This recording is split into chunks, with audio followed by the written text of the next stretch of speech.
enjoy. By the way, this is Don Lord speaking. Your 8 Martini magazine, fantastic, and a huge resource.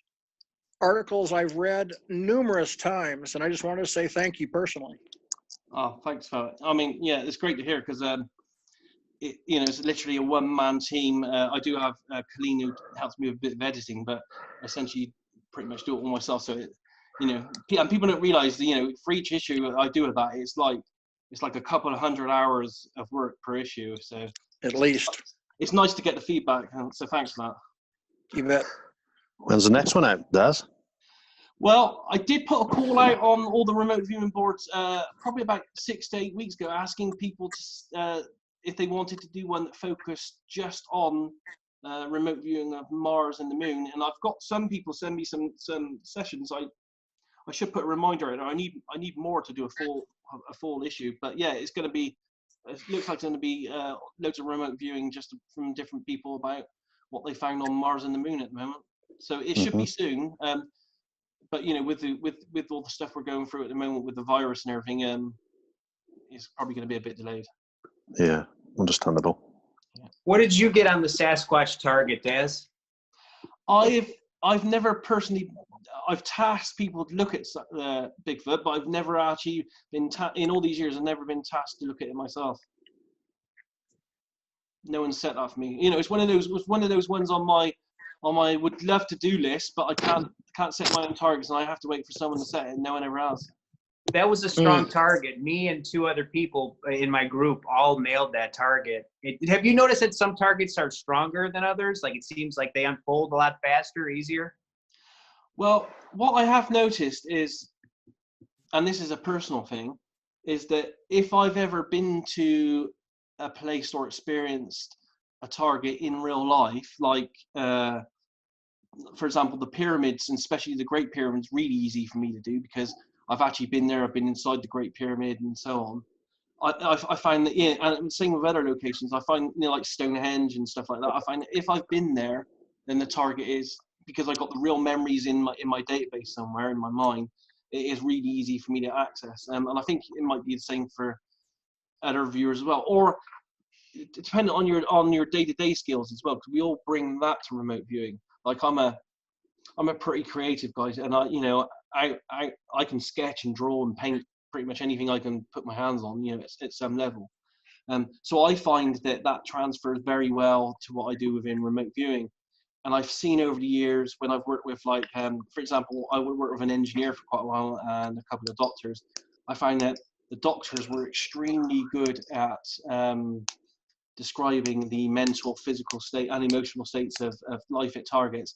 Whereas the engineer person they brought their skills to the target, and they were really good at describing structures and how structures have relationships with other structures and stuff like that. So I think we all bring what we learned in life and our lives and loves to remote viewing to help. And you know, maybe if you hit the Sasquatch one really well, maybe you've read a couple of books on it in the past, seen some videos, it's been a love of yours, that kind of thing, and it's because you have that built-in library of knowledge, it just makes it easier for the data to be interpreted and flow within your system. Hey guys, Dermot here. I was wondering, you know,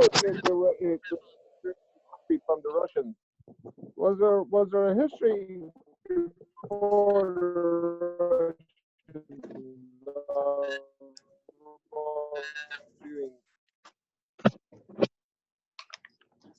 Sorry, I didn't quite get that one.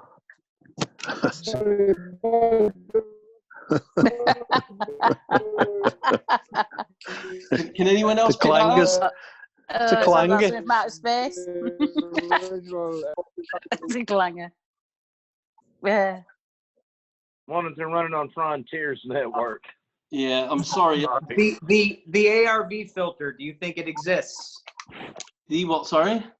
The associative remote viewing filter, you know, like people that are doing associative remote viewing with the lottery and such. Nobody that I know is winning big money doing it. I've messed around with it. I've had some luck, but it's just started getting aggravating. I felt like I was getting messed with. What's your take on that? Well, on one of the boards we did, I think it was last year, we recorded one person won 100,000 doing it. Ooh. It's on. If you look back through the the Facebook forum, it's got all the details on there, and it's genuine because I spoke to the person. I can't use their name because they wanted to be anonymous, but they did allow me to post some details about how they did it. They did show me their winning RV session, and they showed me their winning lottery ticket as well, and the check. So they did actually win 100,000. But that's the only real case that I know of. So whether that could be a fluke or whether it is RV, it's hard to tell at this stage. But I have a theory, and my theory is that I think I myself, I live pretty much on the edge money-wise. I can't, live, day to day, month to month kind of thing. And luckily at the moment, RV's paying me a wage, which is fantastic, and it has done for a couple of years. But I'm like everyone. It would be fantastic if I could win the Euro Millions and have 50 million in the bank. But I also know, I know myself as a person. I know that if I did win 50 million, then I would probably never do remote viewing or any work of any kind ever again. I would just travel the world and all this kind of stuff. Because I'm just honest. That's what I would do. Yeah. And it just may be that it's not my life goal or my destiny to not remote view. So I know there's this thing about intentional thought, and you kind of bring things or attract things to you, the power of attraction. At the same time, I think that the universe works in a state of balance, and as I said, if just because I want 50 million, it doesn't mean that my destiny is for me to have 50 million. Daz, let me add to that if I could. This is John Knowles. You there, Daz? Can you hear me? Yeah, we can hear you. Okay. Yeah, there's been two other huge winners. Somebody won 325,000, and they also want to remain quite quiet, but I know who they are, and people have vouched for them. Another person won 78,000 on a pick 5 in California. That person's in Hawaii. I know that person. And in addition, there's a number of people who've won quite repeated pick 3s and pick 4s up to even 50 times, and I know some of those people too. Yeah. So there are people winning. It's just that they don't want to talk about it. And each person, by the way, is using a different method. So it's quite interesting. So I just wanted to add that there are some people who are actually having some success. Yeah. Thanks, John. Could you share some of there those? Doesn't seem to be anyone winning what we would call a life-changing amount. When you see the ratio of people that are actually not just doing the lottery, but sports betting and all those. I mean, there are occasional wins, but when you look at the figures, could those wins be put down to maybe coincidence or just statistics rather than remote viewing data, maybe? Just one more point on that. Yeah, there was a fellow who appeared on APP's discussions, and he had actually won, I forget the exact amount. I think it came down to about 17 million, but that was sort of luck, except that he had precognitive experiences, and he sort of felt he was going to win, and he bought the ticket at the store he worked at and had to share it with a coworker. And he actually talked a lot about his experiences and what he's done since. So that was some precognitive stuff, but it was also, he actually took a quick pick. It was a quick pick. It wasn't actual numbers. Yeah. So, but I think you're right. I mean, it's very difficult to win, and there's no reliable way to go about it, actually. Yeah. And to be honest, most people, I know it might be hard, but for example, there are ways to make a good income through remote viewing from just by doing normal remote viewing. I mean, that's how I, it's taken years to get here, but that's how I make my income now, working with the crypto viewing team and a few others. And, I do a bit of mentoring and stuff on the side, but there are ways for people to just, you can make a decent enough living. It won't make you like a multi-millionaire, but you can make a decent enough living from using your remote viewing skills just on normal remote viewing targets. That is possible as well.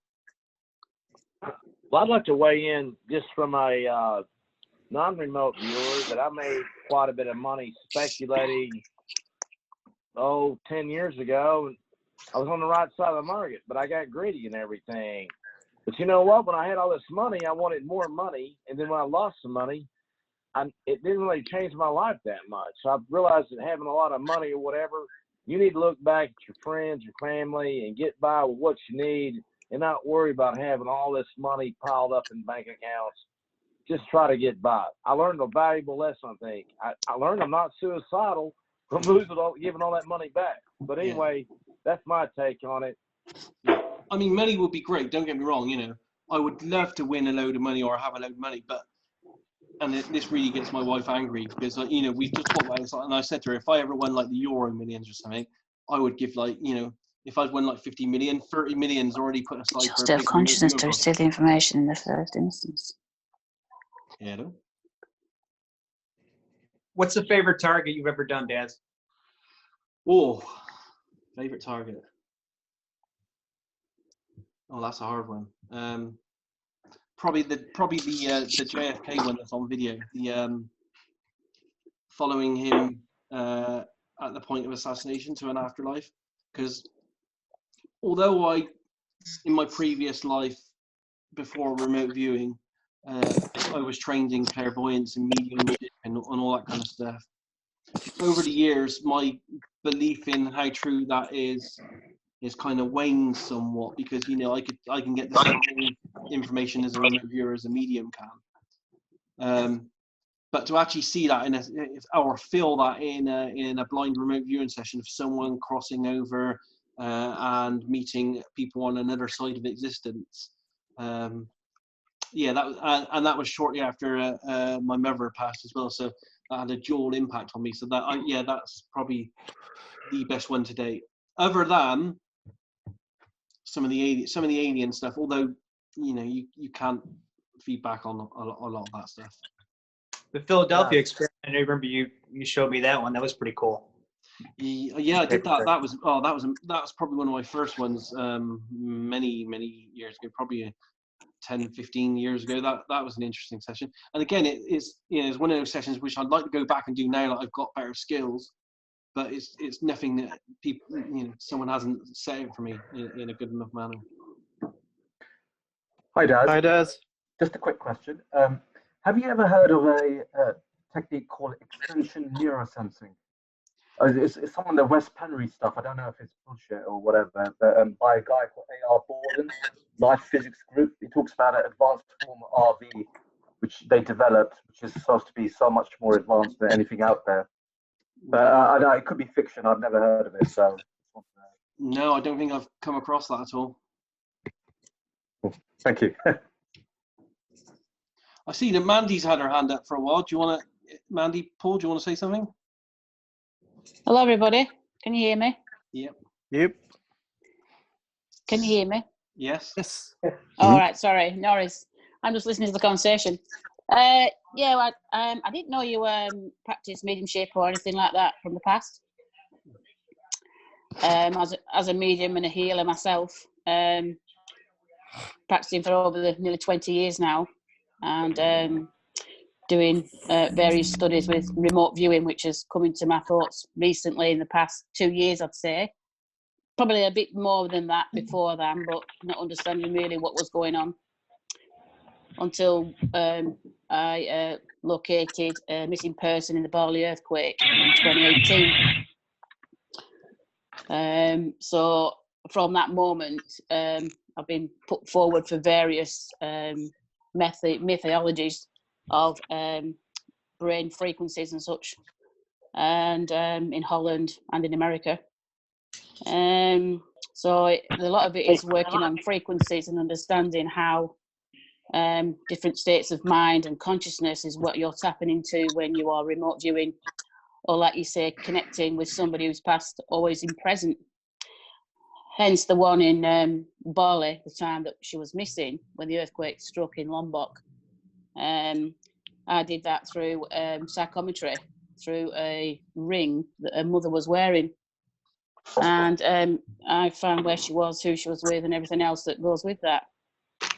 As the feeling of that when that was happening, obviously in an altered state of consciousness, I felt quite calm and relaxed, but I felt that I transported or bilocated to the location to see where she was.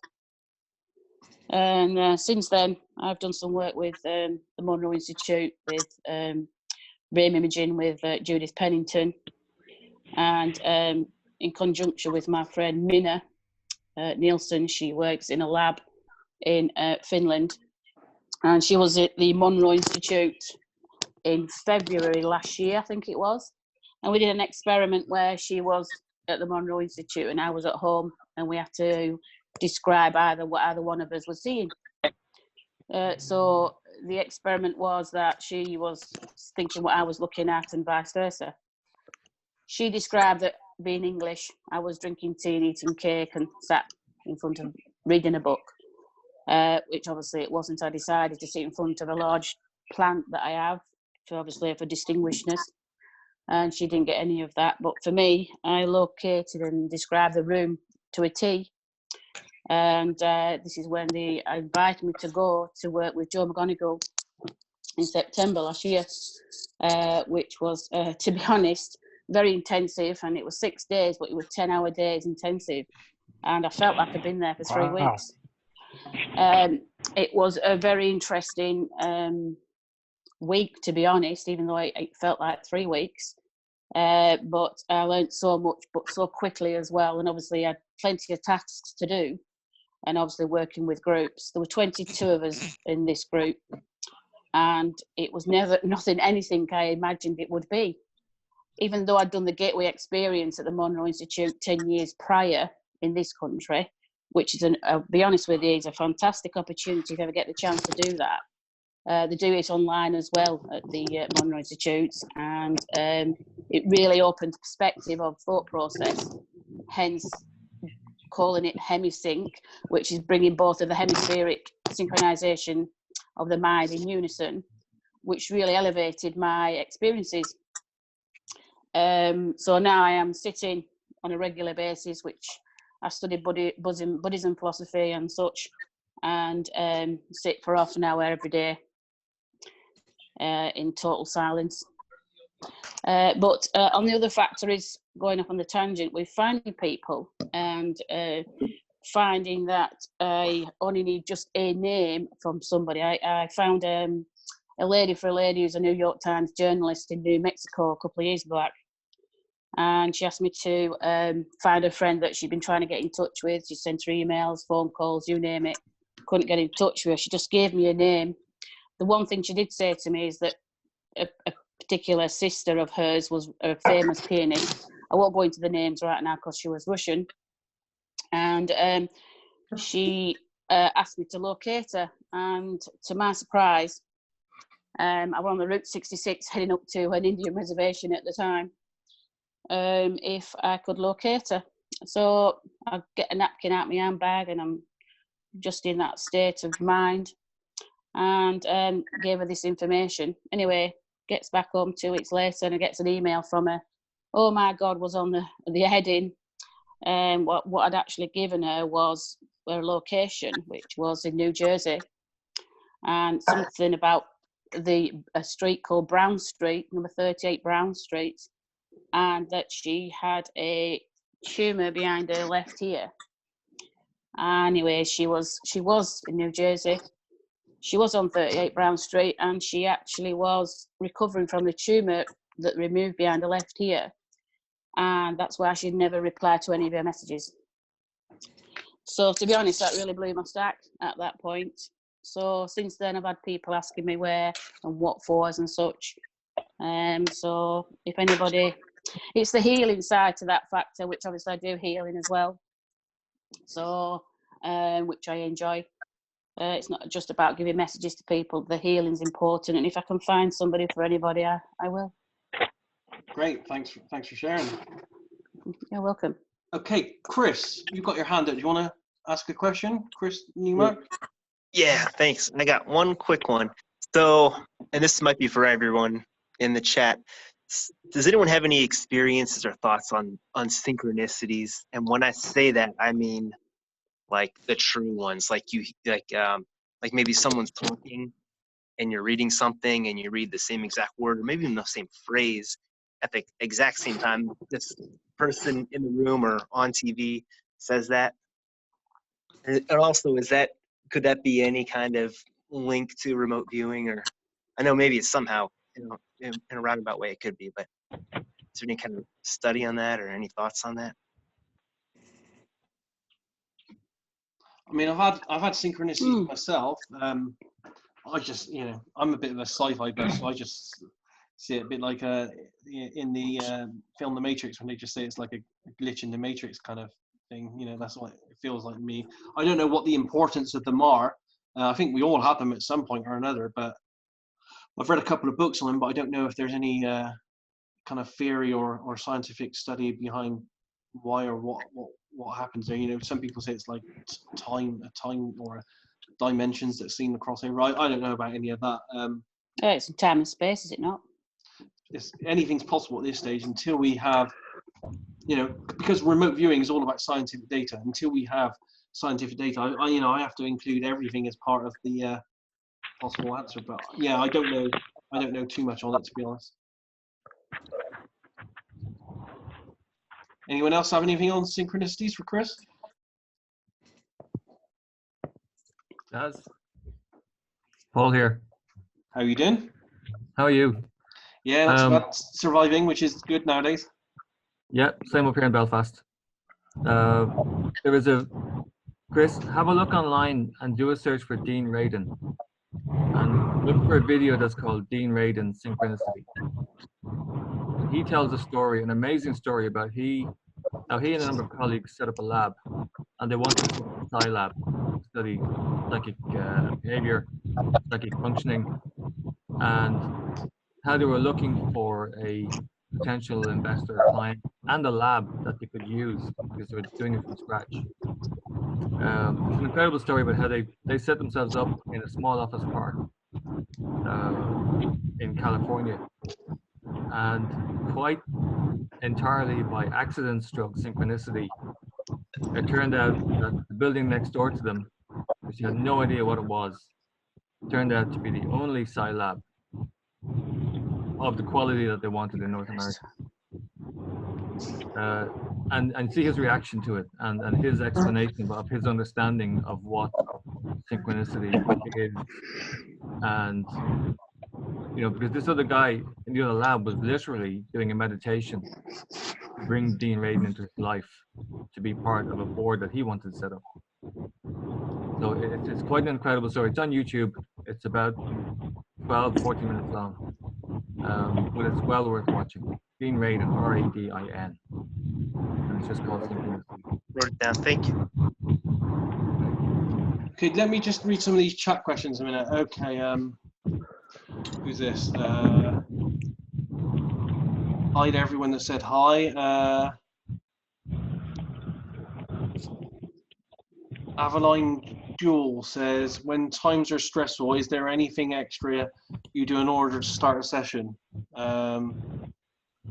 And a few others I know of that just haven't been able to. In the early days, I used to spend lots of time meditating before RV. I used to spend 15 minutes doing a meditation. I've become a bit lazy over the years now, to be honest, and I do so much work with RV now, you know, 2 or 3 remote viewing sessions a week, which are business relationship ones, you know, so I have to do them because it pays my wage. I literally don't bother anymore. So, you know, I literally just sit here at this desk. You guys can't see it, but where I'm sat right now, I literally just push the monitors to one side, get my, and I do everything on a remarkable electronic sketchpad now. I just get the sketchpad out, turn it on, and just do it. I don't have any cool down or anything. Sometimes I will put my headphones on and, you know, put the music on, but I don't have it. I literally don't have any cool down meditation or anything now. I just get, you know, because I have to do it, I just get down to business. So yeah, there's nothing even though it's stressful times at the moment, I do nothing extra. I just, for me, you know, because I take the CRV approach, just, you know, it's not, and it shouldn't be, you know, it should be a wonder thing what we're doing, and it's some of it is, but for me, it's just business. Is I get down to business, get down to work, and just plow into it on that one. Do you guys, any of you guys do anything special? Do you still do meditations, cool downs, that kind of thing? Yes.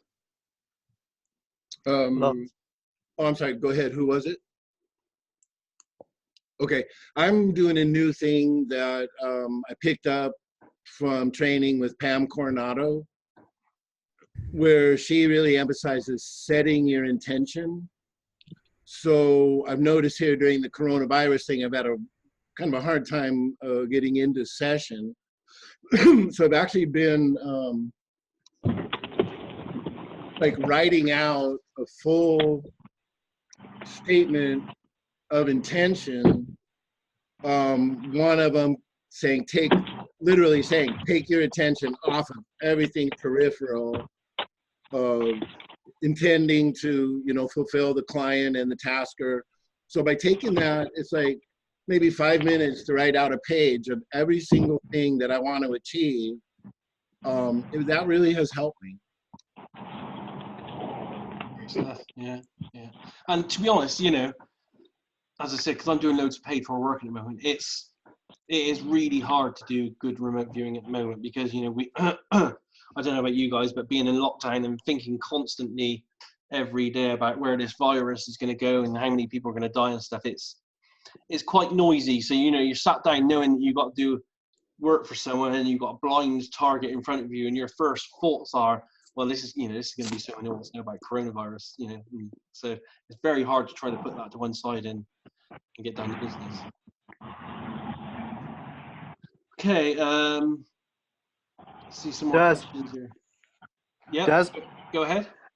I'm curious about your own progression as a remote viewer from your very beginning sessions that you've done. If you were to, you know, look at them yourself and kind of how you kind of performed yourself in the earlier sessions you've done and how you progressed over time, at what point did you start to notice that you were kind of moving to the next level? Good question. And you know, like probably everyone here, my first remote viewing session, even though I've been training in psychic stuff because I've been interested in it all my life, you know, and I've literally been training in not in remote viewing, but in clairvoyance, mediumship, channeling, tarot, sand reading, TD reading, every classical technique from probably about the age of 10. I went in formal training when I was 15. I started in all that first, but I literally started in proper remote viewing. I think it was around about 1993-ish. And it was literally just getting someone to cut pictures from a magazine, paste them on a piece of paper, put in an envelope, and then just without any technique whatsoever, just trying to see what was in the envelope. And my first results did have some kind of okay, you know, if the picture, because I remember one of them, it was like a pyramid shape on a piece of paper, and I did do like a triangle shape in my RV data, and I was like, whoa, you know, this stuff actually works. But other than that, I got to be honest, the first couple of years, even though I had psychic training and I knew that I had a natural ability, my results really, you know, if I look back on them now, they'd be absolutely terrible against a 30-page CRV session that I do nowadays, which is pretty much, you know, on target pretty much nearly all the time kind of thing. The data back then was really, you know, I have to be honest, it was really primitive. For me personally, after taking years of classical training, I found that the classical training approach meant that intuitive data came in archaically, so spontaneous, and I didn't really have any control over it in any way. What CRV does, or what any kind of methodology does, you know, it doesn't have to be CRV, but what it does, and you know, CRV is great because it has the word controlled in it. It literally does put you in control. I've said this before to people. In the old approach, I was a passenger in a car, so I'd be in a car going along, looking out the window, and the intuitive process would be the driver of the car. So I'd be looking out, just taking snapshots of what I tried to grab and see as we were going past, as the process drove along and wouldn't stop or wouldn't slow down. But once you became knowledgeable in something like CRV or another methodology, you're in the driver's seat. You can slow down the car. You can have a look out the window in a bit more detail. So you know, and that's kind of thing that developed. And it was it was a slow progression. And you know, we all have hiccups, and you know, so if you ever have a hiccup or a bad day where you don't get a remote viewing session, try to plow through it, because I think about 2.5 years into my CRV training, I had a plateau where for 6 months of doing 3 targets a week, I didn't hit a single target for that entire 6 months. completely missed all of them. And I was near a giving up point at that point. I was like, what the heck is going on? I don't know what it was back then. It could have been something outside that was influencing me in some way, some stress or something. I'm glad that I plowed through and continued on though. Maybe that was the test in itself. I don't know. I can't clarify that. If you get a bad day, just plow through it.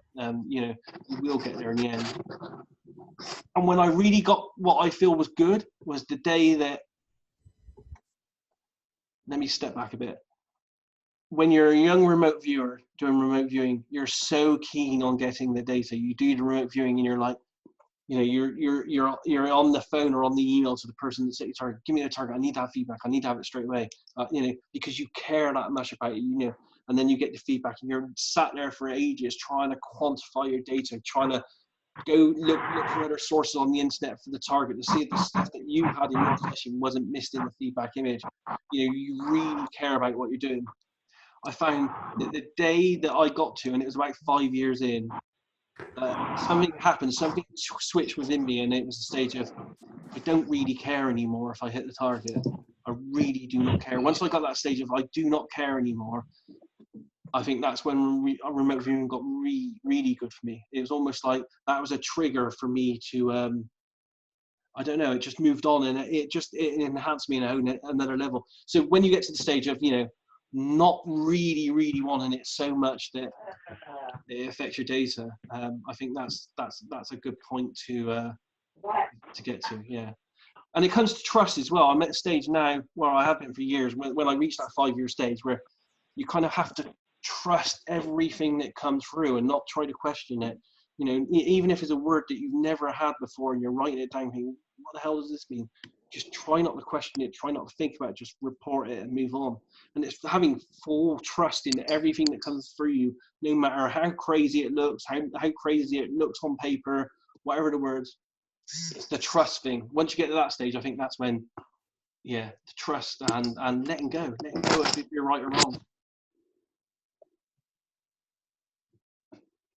Well, I might add that in my case, I'm in telecommunications, what I do, and I find that it's not really respect of opinions and everything. And it's maybe, the fact you think about how it should work, the problems that we have to resolve are not really, they don't care what your opinions are. It's kind of made me more of a humble person. I think maybe that's what the universe might want from us. I mean, I don't know, it sound too new agey or something, but it's not like I'm here to put my imprint on the universe. It's like here to put it's on me and just fit in, work with it or something. I'm sorry, but I don't want to add too much, but be more humble. We should be more humble and just take what the universe gives us or something. Absolutely, yeah. It's for me, and I find it's about trust and balance as well. Try to have a balance within yourself and within the universe around you. I think the universe is always in a state of flux, trying to achieve this state of balance. It's always tipping good, bad, black or white, one way or another, trying to achieve this state. Yeah. Some more questions we got on paper here. Let's see what's coming through here. Was Ingo originally copying the Russians? Was there a military history before the Russians? In my research, I found that the American military were kind of looking at psychic stuff way back into the 50s. I found some articles, when they were tentatively looking at it back then. I haven't found anything going back that far for the Russians, though, other than what they were doing in the late 60s, early 70s, which then came to the attention of, the authors that wrote Psychic Secrets from Behind the Iron Curtain, which then, initiated the CIA to do their bits and pieces, which then initiated SRI.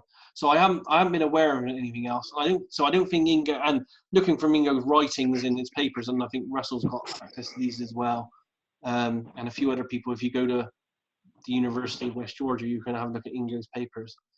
He clearly wasn't influenced by the Russians. He was most probably, and Russell will be a proponent of this, he was most definitely influenced by his Scientology training and his art training, and just the way he was as a person, really.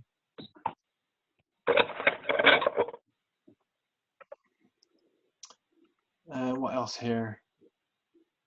Anyone else got any questions while I read some of these? I would like to know, hey, you hear me? Yep.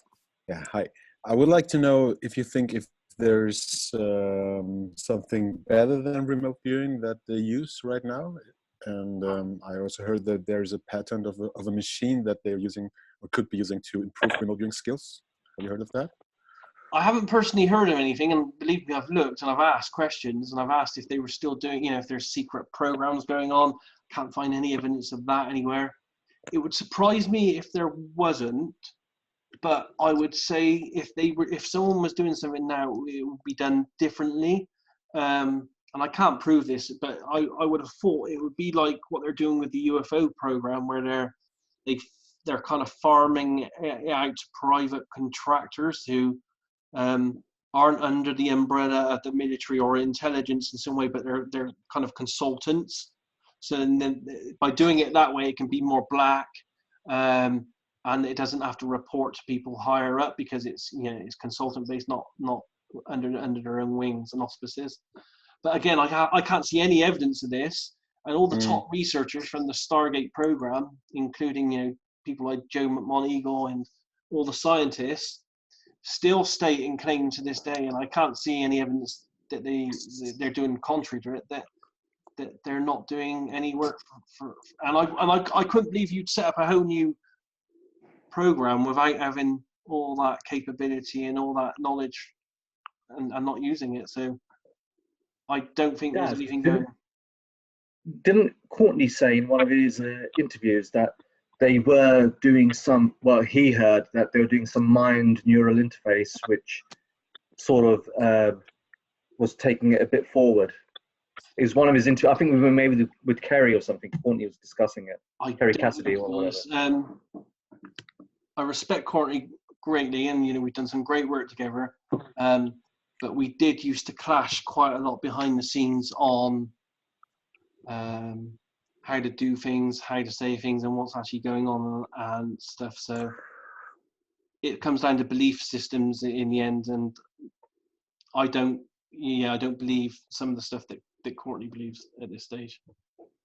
And because RV is all about science and evidence, and over the years this has forced me in the research I've done, and I never started out this way, but it's forced me to everything I do within remote viewing, I have to try to find a valid scientific piece of data or something to support it. And I love the idea that there's a secret unit out there doing some work, because it'd be fantastic.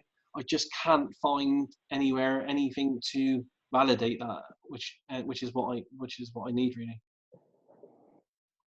But it'd be a shame if they weren't, because it's a low-cost spying technique just to have some a group of guys or girls sat at tables with pens and paper just looking at things. How easy is that to do? When they're spending millions on probes to do bits and pieces. Actually, it must be possible to do a session on it, right? I mean, like, for example, it could be possible. It could be possible to task people to try to look for if there is an active program. But again, it's like we're saying with all viewing. How do you? Not if there is a program, but maybe if there are any skills that can be improved, but for improving the method or something. Is that possible? Oh well, there's definitely skills that can be improved. I don't think we've even looked at a lot of the stuff that we could do yet. I don't know if you guys have read, but one of Ingo's best student, Tom McNair, he wrote his own CRV manual. I class it as the first CRV manual. It's up online, up on my website and a few other places. But in the back of this manual, he then goes on to how he hypothesizes what the next stage development techniques should be to take CRV to the next level. And some of those I think were, even though the manual that he wrote was way back in the 80s, I think those would be revolutionary if people looked at some of those. And bear in mind, we also got technology nowadays as well. Technology, they've got machines out there now that can, image, you put the probes on your head, and the machine can read and image your thoughts and stuff. So I think the next step for development for RV, if I'm honest, and I told this to a couple of interviewers, is an interface between AI, artificial intelligence, and virtual reality, in tangent with a psychic or remote viewer at the same time. So what I'm imagining is, instead of me sat in front of a whiteboard or pen and paper or a pad or anything doing a remote viewing session, I'd be hooked up to an AI interface, and I'd be able to say, okay, I think, in front of me there's a structure, and the moment you say structure, you'd have all these kind of structure options come up on a screen, and you'd be able to pick one and say, okay, yeah, it's a square structure, it's around about 50 feet tall, and then the AI and the artificial intelligence VR interface would actually build what you're seeing in virtual reality in real time. I think that's probably the next stage for remote viewing, if we can get that interface going. Dan's question, with Farsight now, I'm sure you knew or met Prudence Calabrese. Do you know if she is alive? Is she well? Does anybody know? The last I heard, she was alive. If John's still here, John Knowles. I think he left. That's a shame, because he trained with Prudence. He knew her quite well. I'm just looking through the cameras here to see if he's still here. I only knew her from the outskirts. I talked to her a few times privately by emails and stuff. Never to get around to meeting her. It was a shame she left, really, because her TTS, transdimensional systems approach to remote viewing, I thought was quite revolutionary in the way that she took something, because CRV is quite a code kind of mechanism, the words like target and acquisition and all this kind of stuff. It's very hard and very clinical, and that doesn't go well with a lot of people. But what she did is she took that and she made her own holistic but really nice, friendly kind of new approach. And I thought that was ingenious at the time, and it was a good approach. And she did really well, and great stuff. But yeah, to be honest, I heard that she's doing well. She still wants nothing to do with remote viewing. I've heard rumors that there is a big story there about why she left, involving work she was doing for government agencies and all sorts. But again, I can't, however hard I try, I can't quantify that with any data. But yeah, she's completely out and has no return. And she always did use several pseudonyms and stuff. So I think she's using another name in another place to live her life, which is a shame, because, as I said, she was a great influence at the time. Yeah, I know she didn't like the military wording, the attack, that type of thing, which is why she changed it. Yes. And I also heard that she was being, well, I don't know, but I had heard that she may have been threatened. Yes, something like that, yes. Which might have scared her away, and that's why she wants to have nothing to do with anything anymore like that. Yeah. And there is Pete John's gone, because he had, he was on our working group doing projects and stuff, and there's a slight, not document trail, but there's a slight trail of evidence that they were doing quite a lot of work for government intelligence agencies, and they had a full going business making serious money. But that was all about, that was just before and just after 9/11. So I don't know if that had anything to say in it, but yeah, it all went strange after that. And it is strange, because if you look at, I think the documentary, there's a documentary, Ron Johnson did a documentary, and it's a 3-part thing, and he tracked her down to her house and tried to get her to give a statement on the documentary. And she said then, there is something there. There's more of a picture. There's a bigger story to tell.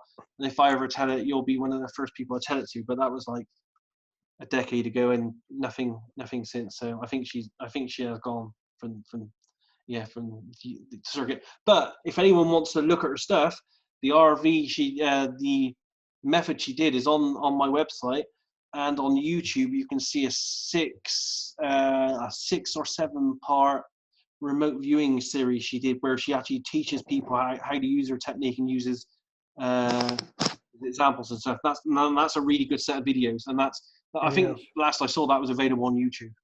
Still is, yep. Yeah. Thank you, Des. So, hey, Des, I've got a question. This may be a little bit off topic. As far as just like extraterrestrials and stuff, like what so many RVers have run into and everything, I'm just wondering about, like, say, Tom DeLonge's group, the Academy to the Stars. Maybe I don't have that quite right. That group, is there any reach out from them to the RV community to work with them? Maybe I'm sorry. I hope I didn't touch the third rail. You can say, hey, Bill, just shut up. Just remember that. So I just wanted to ask you that. I'm just trying to work out what I can say. Don't say yes. anything you can't say. Listen, don't say anything you can't say. No, all right? Well, yes, there has been, and I think I talked about it with Deborah Katz in the interview we did, because Tom DeLonge and the group did reach out to me, and I did assemble a team of remote viewers to work a paid project for them, looking at an ET type target, of which we did give.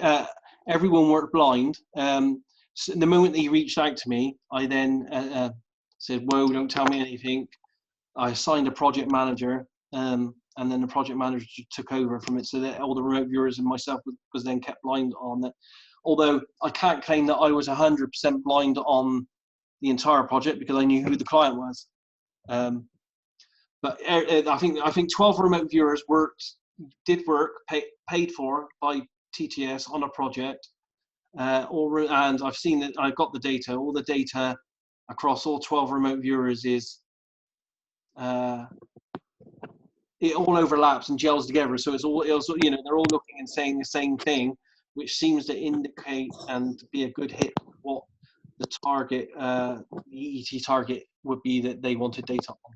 And I do know that the rest of the TTS people, how put off and the other side and stuff, also all looked at the data as well.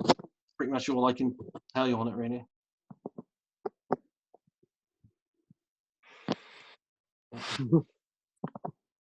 I would love to share more, but it's client information.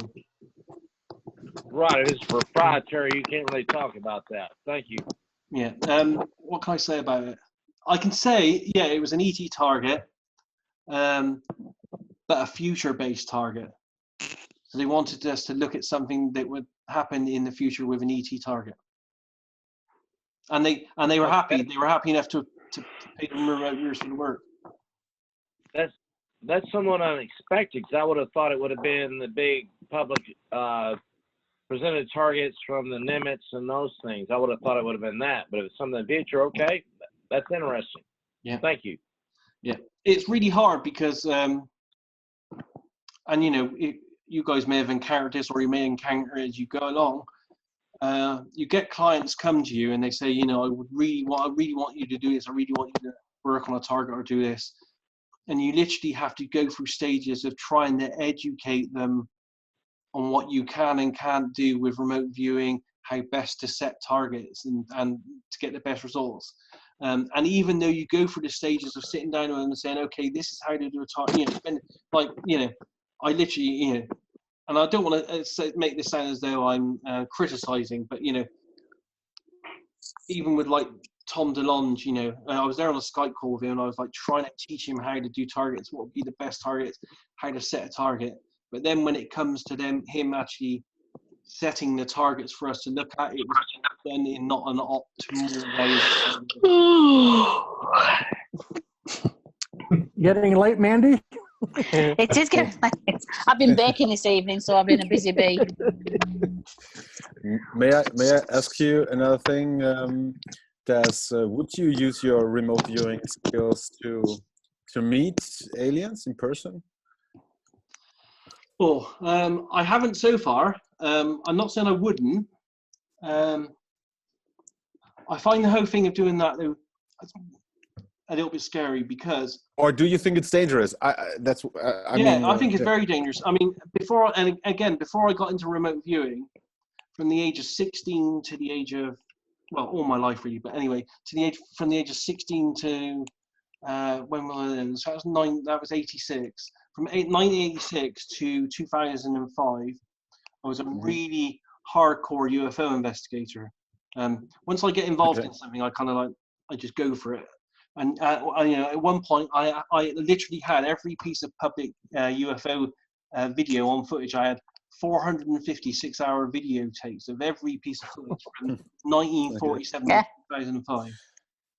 Not only that, I had 10,000 Freedom of Information documents, and I still got the library downstairs now. I have a library of 450 UFO books, and I got all the rarest books that you could possibly find. So I quite know the UFO subject, especially the abduction subject, and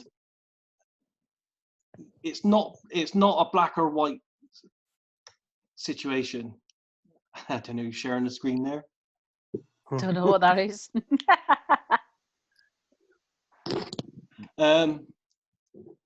Yeah, so it's not a black and white situation. There's lots happening there. There's lots of shades of grey.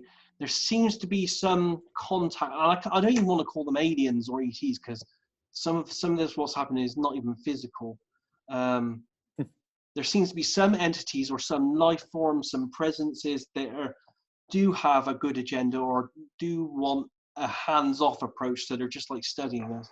But there do seem to be some elements out there as well that treat us the same way as we treat cows and the animals below us.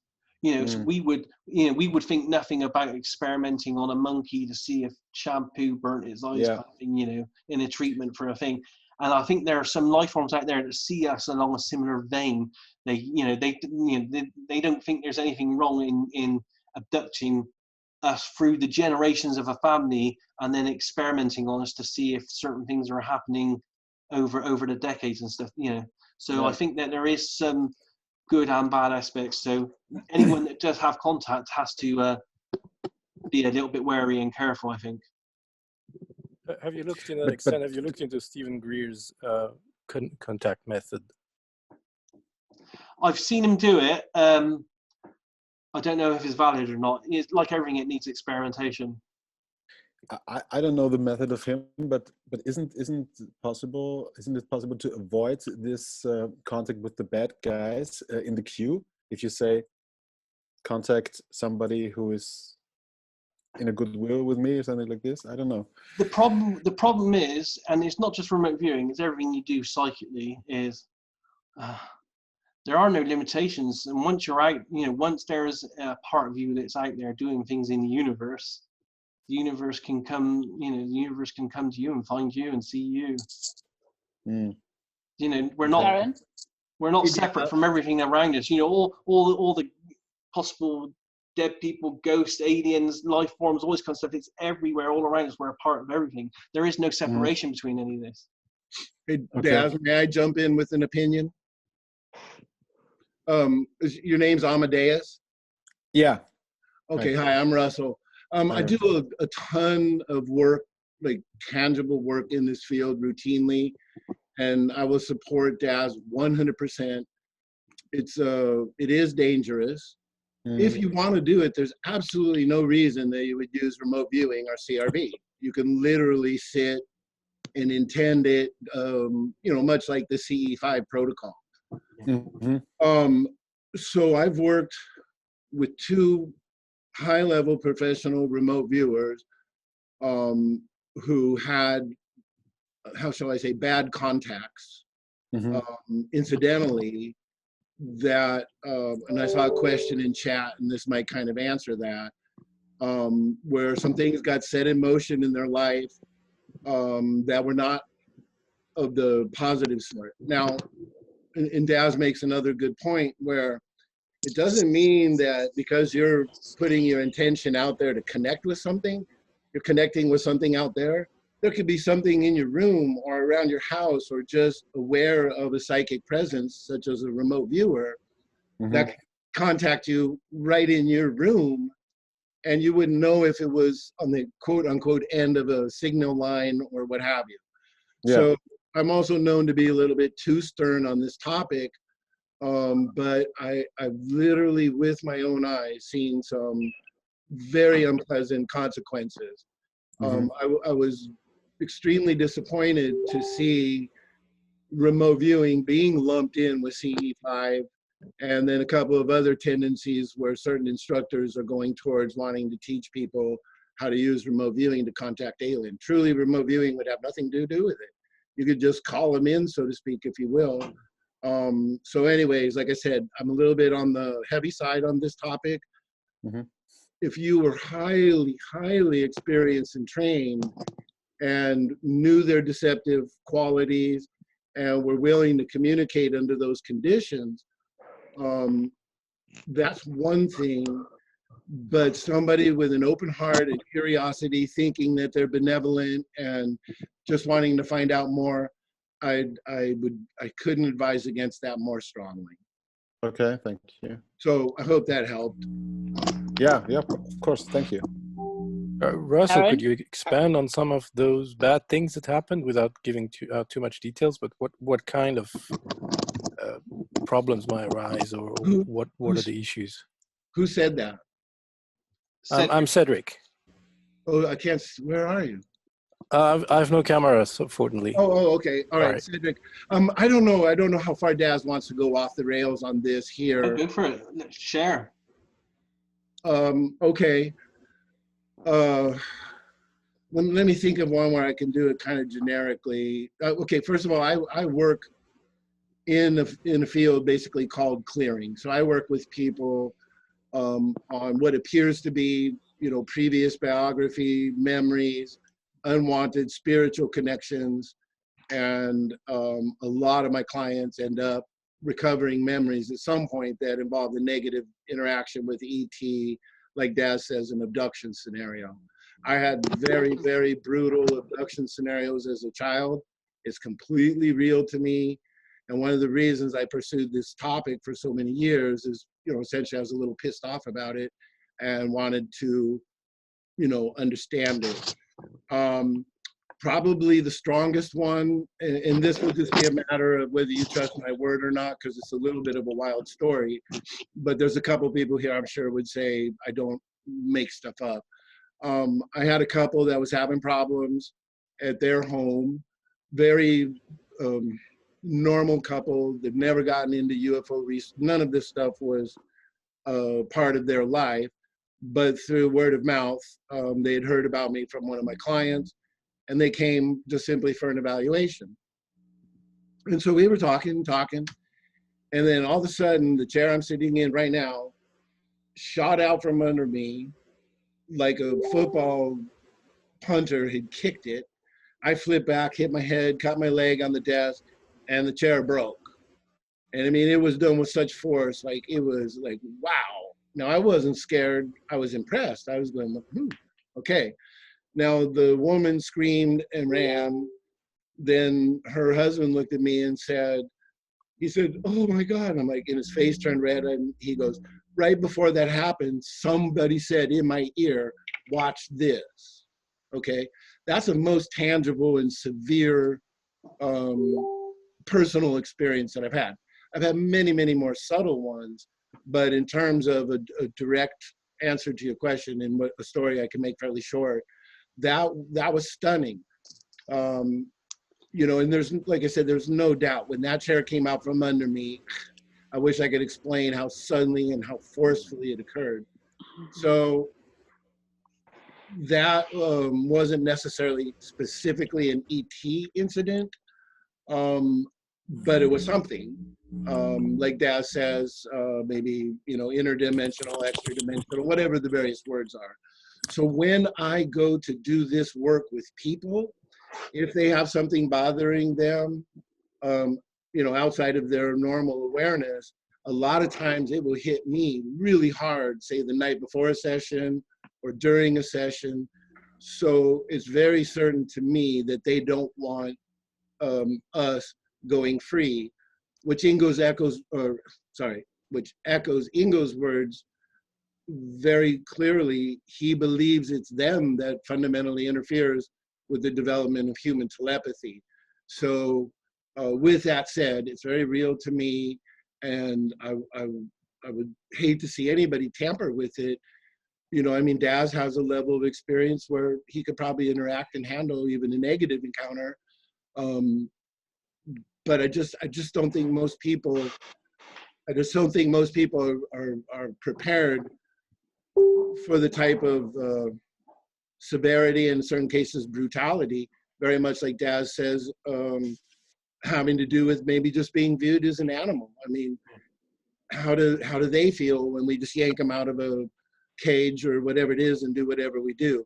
So I just don't think a lot of people realize there is now, and I'll end on this. On the flip side, there are a bazillion more good, wonderful beings in this universe. I think we're in a bad neighborhood, and just like in human society, you could have 10,000 wonderful neighbors, and it's that one that plays the music too loud, or the one that, you know, breaks into your car that stands out. So it seems like there's more of a presence. I have no doubt this universe is fundamentally benevolent. Many, many beings are so evolved, so to speak, beyond us. You know, some of them might not even mess with us. It's, you know, but I just don't take it lightly. So I'll end on that. Thank you, Daz. Okay, Mark's got his hand up. Mark's iPad, if you want to say something. It was up for a while, but I guess kind of rolling some things together. I'm a relatively new guy on the block, but I've had lots of synchronicities or things that have kind of got me back on a path where I've just kind of been aware of what the universe is talking to me about.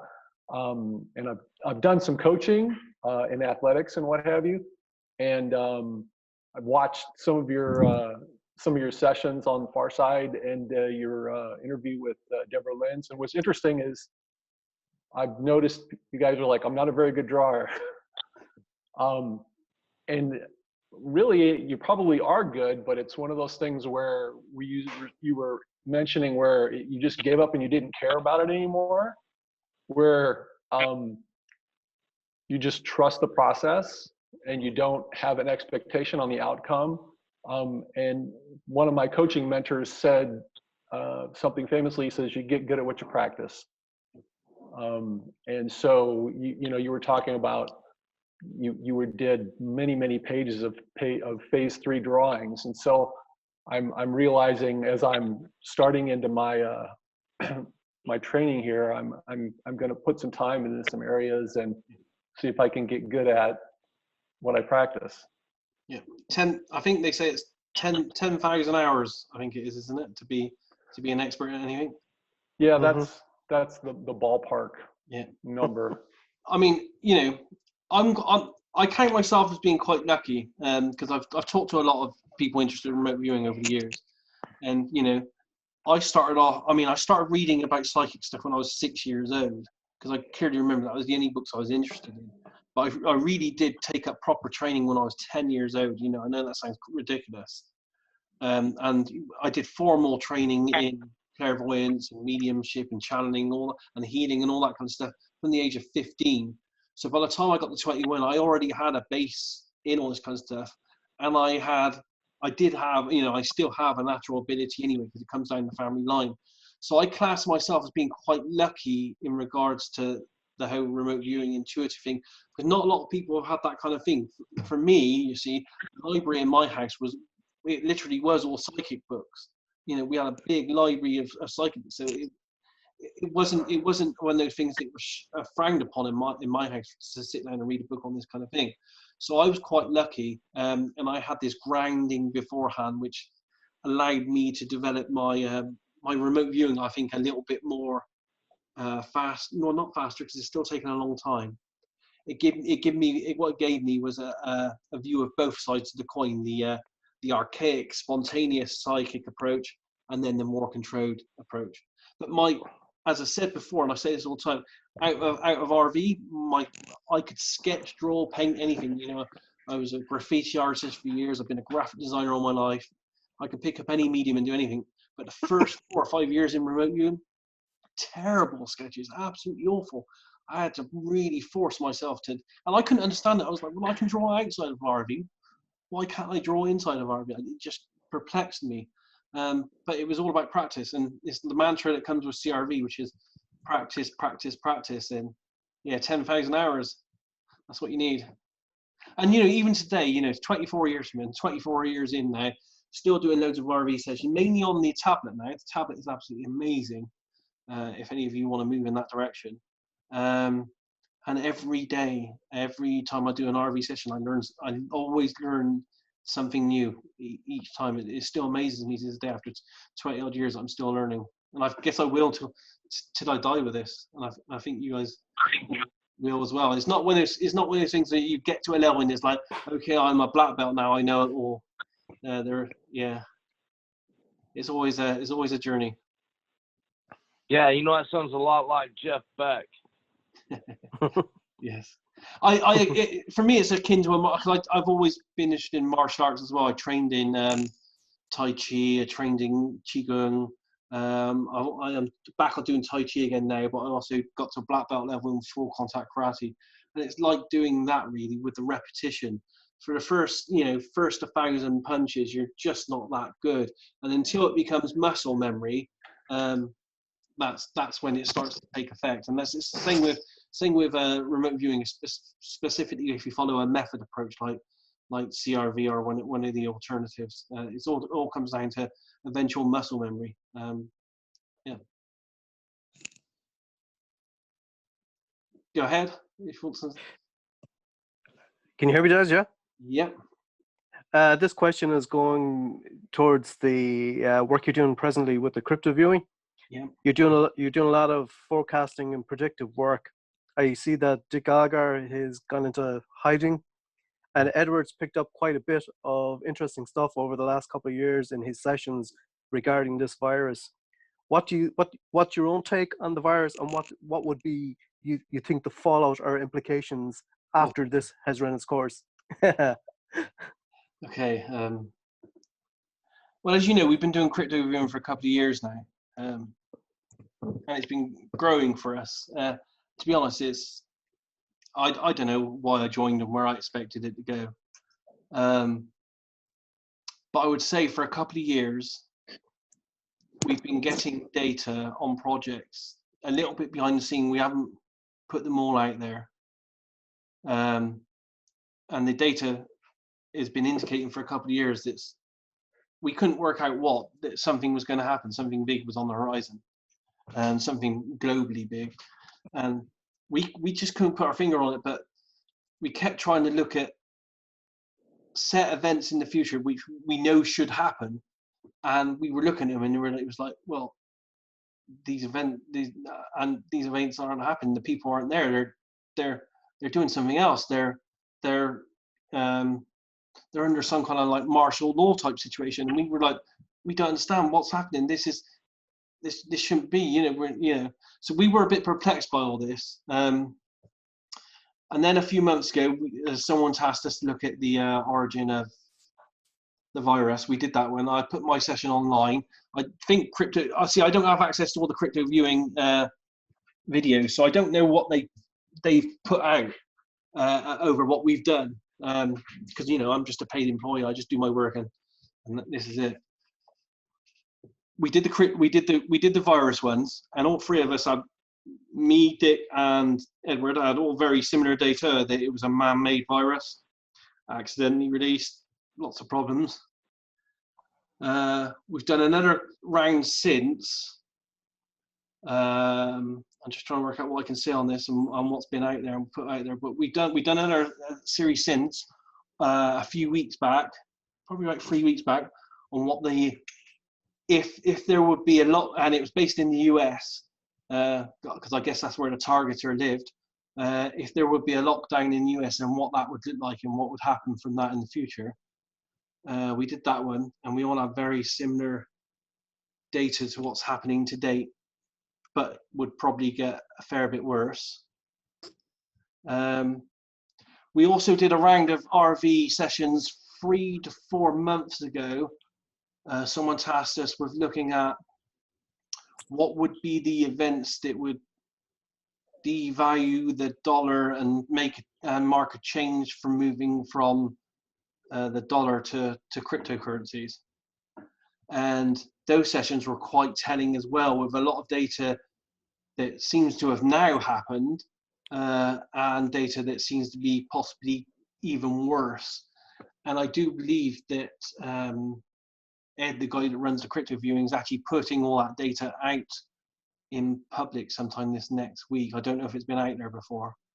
And I do know that next week we have an arranged meeting on Tuesday night for all three of us to go through our own data on that now. Bearing in mind we've moved on 4 months to see if the data we got in that session now tallies what's happening in the real world, and if what's happening now is, you know, the devaluation of the dollar and moving to a cryptocurrency. Bearing in mind, you know, they've just got that 2.2 trillion and the markets have all completely crashed and all that kind of stuff. That's pretty much the gist of it. We haven't done an awful lot on the virus other than the initial look at it and then looking at what would happen if there would be a lockdown in the US and what that may entail and where that may go. That's as far as we've got with that at the moment. Okay. Yeah. Thanks. Sorry, it's a bit long-winded. No, it's fine. No, I was just curious what you might have picked up, or where do you think this is going? Because it appears that this is probably going to go on for months. The economy is going to suffer. What happens next is definitely just lots of questions could be asked about it. You know, and this isn't just based on RV data. This is based on, because I read a lot as well, and my normal intuition and stuff. I'm pretty worried about all of it. Yeah, I was worried before the virus because, you know, being involved in I never was into money and cryptocurrencies and all that kind of stuff, but, you know, you have to kind of research the markets that you're in. So for the last year, I've continuously looked at where cryptos are going and what the economy in the US, because that's, you know, it's the main one really, and the UK and China, and what they've been doing and how they've been going. And I've been watching these over the last year, and they've been, you know, although it's looked on paper and in the media, it's looked fairly good with, you know, Trump's getting people back to work and stuff. When you look underneath the hood, it's absolutely crashing. Absolutely. Yeah. Before the virus, it was crashing, and I was saying to people before the virus, you know, next year is going to be a recession. It's coming, and now we've had the virus on top of this. I don't think, and I'm not basing all this on remote viewing data, but partly on remote viewing data as well. It's not going to be a recession. It's going to be a global depression. Christ. It's going to be really, really bad. And, you know, I'm just, you know, I was just having a normal conversation with my wife the other day. Literally, it was a day ago, and we just saw that I think 1.2 billion people in India have gone on lockdown. And I was saying, okay, it's right now, but in 6 months' time, you know, with half the world in lockdown right now, where is all the food going to come from? Christ, right, Daz. And once everybody says, okay, everybody go out, how do you make everything spin back up to the speed it was before with production and people working and money moving? Absolutely. 70% of the people I know, and literally today, my wife was laid off, and all the other people I know, they've just lost. We've all lost our jobs, and you know, because I work in the creative industry with lots of designers and stuff. There's no money, and I got friends that are going, and we've been told by our economist yesterday that in 3 months' time, they will help out self-employed people, but we can't apply for it until June. And I got friends that are like, well, I'm living month to month. You know, what do? I've got no money till June. So, but you know, if it does get better, and it will get better eventually, but you know, personally, I don't think the virus is going away anywhere for the next 4 to 6 months. I wouldn't think I didn't think there was any way that getting cryptocurrency out and about worldwide, what could happen? What could be the impetus to make that happen?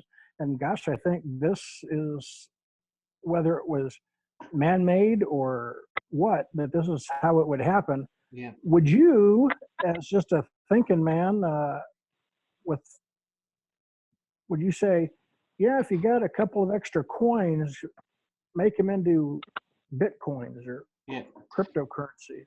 I have several. I don't have a lot of disposable income. Like Dick. Well, Dick doesn't either, but Dick's actually literally taken nearly all of his 401k and invested pretty much all of that in the cryptos. I don't have a lot of disposable income, but what disposable income I have some in what I would call the altcoins, which are they're the stab in the dark, really. They're the ones which I kind of feel okay about, and they may go somewhere, but it's a bit of a gamble, But I only have small amounts in there, so it's like literally the price of a meal. I would have bought several thousand of these, and I just got them stored away in hope that it's a bit like an entrepreneur. An entrepreneur will put millions into 20 different companies in hope that one of them will make it. I've done that similar approach. Some of them that I've liked, and some of them that we've done the remote viewing data on, it says, hey, this may go somewhere. And look at this CEO team. They've got a kick-ass CEO team. I've kind of said to myself, okay, I'll buy £30 worth of that because it's a meal out, it's a burger or something. So I'll just store that away, and in a decade it might do okay. But I have several £1,000s in Bitcoin, and I've done lots of research on Bitcoin now. I have one worry in Bitcoin, and that worry is that it's anonymous. We still do not know who the creator is. We know his name, Satoshi, but Satoshi. That could be a pseudonym. No one knows who that is. So I have one worry that we don't know where who made it. But when you research it, and the fact that it is totally, it's been going great guns for 11 years, it's solid. There will only ever be 21 million of them.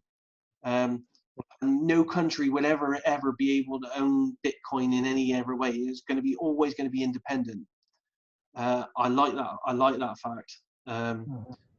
And the fact that it's got this massive underground movement underneath it as well, and it starts off with people like, and every great technology advance using the internet and stuff is always usually is based around the black market and criminology type stuff, and then the sex stuff. The sex industry for many years is, with webcams and so forth, is built the technology that's made the internet move forward. And all that uses huge amounts of cryptocurrency, but mainly Bitcoin. So I have my whatever investment I have in Bitcoin, because after doing nearly 2 years worth of research on it now, and the fact that Bitcoin dominates, I think, nearly 70% of the entire market. And I can tell you what the stats are on its day. I mean, the daily markets for what Bitcoin moves in a day is just mind-boggling. The Bitcoin dominance today is 65%. So out of the entire market, and the entire market today for cryptocurrencies is $186,107,612,000, and 65% of that market is dominated by Bitcoin. I don't think it's going anywhere. And in the moment, I mean, last week you could have got a whole Bitcoin for $4,000. Today's gone, today's riding up at 6,657. But unlike anything else on the planet, there's a finite supply. There will only ever be 21 million. There will never be any more. If you want more gold, you can mine, and you will find more gold, diamonds, that kind of thing. There would only ever be 21 million Bitcoin. So that's something to consider. And the great thing about cryptocurrencies as well, if you don't have much money, you can literally just buy $10 worth at a time. It literally will be 0.00001% of Bitcoin. But what I've done over the last 2 years is every time I got to spare a tiny little bit of money, I just buy a chunk, and then it just adds up in a wallet. So I'm I'm free. I to this day, and I don't mind telling people this, to this day, I've now accrued over 2 years 3/4 of a Bitcoin. My goal is to get at least one, because I'm convinced that not right away, it's a long-term prospect. I think because the technology is not there yet. I'm a bit of a technology addict as well. The interface to buy and sell is just not there yet. It needs another 5 to 10 years. But I'm convinced that in a decade's time, that Bitcoin, if everything goes well, I think it's going to go probably worth probably a few $100,000 maybe from today. Yeah. Want to weigh in on that, Daz? That this whole thing, like how it's been blown up. I mean, we realize this virus is a very problematic thing. It's horrific, but we already know the government's running so much in the red and everything. Maybe they just the elites decided to pull the pin. That the current debt markets and all that are unsustainable. This gives them again, it's all speculation on my part. Gives them a way out, but I would still think hard things like, I mean, I think cryptocurrencies is what we're going to go to, because ultimately the government's going to run the cryptocurrencies and they're not going to lose any control. But I still think hard assets like gold and silver, and hey, you know, in our country, toilet paper and 5.56 rounds might be a currency. Yeah, and in the future as well. Around. I'm going to stand by. Bill doesn't want to be too loud on this call, but I really appreciate you guys letting me on. Thank you. I mean, you know, those kind of things have stood the test of time. You know, diamonds, gold, ammunition, you know, and even, you know, the way the climate's going and the way certain countries are reacting at the moment, it looks like the next big gold rush is probably going to be pure water, to be honest. That's where the investment seems to be going. But yeah, for me, and again, I've done 2 years worth of research on this now, and you know, the intuitive RV stuff as well. For me, it just says Bitcoin. Other than I'm always honest with people, I do have this worry if I don't know who the creator is. We've remote viewed it, and the remote viewing data for the creator said it was a collective of people, not a single person, and that there was some kind of weird intel type agency behind it, which is a bit worrying. But at the same time, you know, my research shows it's like the Google, the internet. It's the one to go for. Well, there's one other thing I would say. What about providing resources that are needed, like moonshine, whiskey, things we could make on our own? They can't stop. I'll stop. Real money.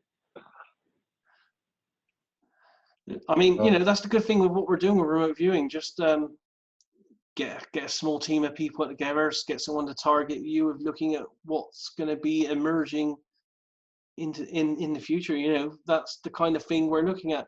And you know, through crypto viewing, we're not 100% accurate. And in our early days, Dick and a few of the others, in their enthusiasm or over enthusiasm, made some really bold statements which weren't right about certain cryptocurrencies, which, you know, caused us a lot of problems. And because we renew it as well, we essentially took this out of the box thing, CRV and remote viewing, and thought, let's have a look and try to predict cryptocurrencies markets. You know, it's a bit dodgy at first. We weren't getting it quite right. Now, I think we're getting great results, especially with the monthly news, you know, that we're doing. You know, the monthly news is getting, I would say, you know, if I do 10 predictions each month, I'm getting 8 or 9 right on a monthly basis for what's happening with the news. But you know, that's only a month ahead.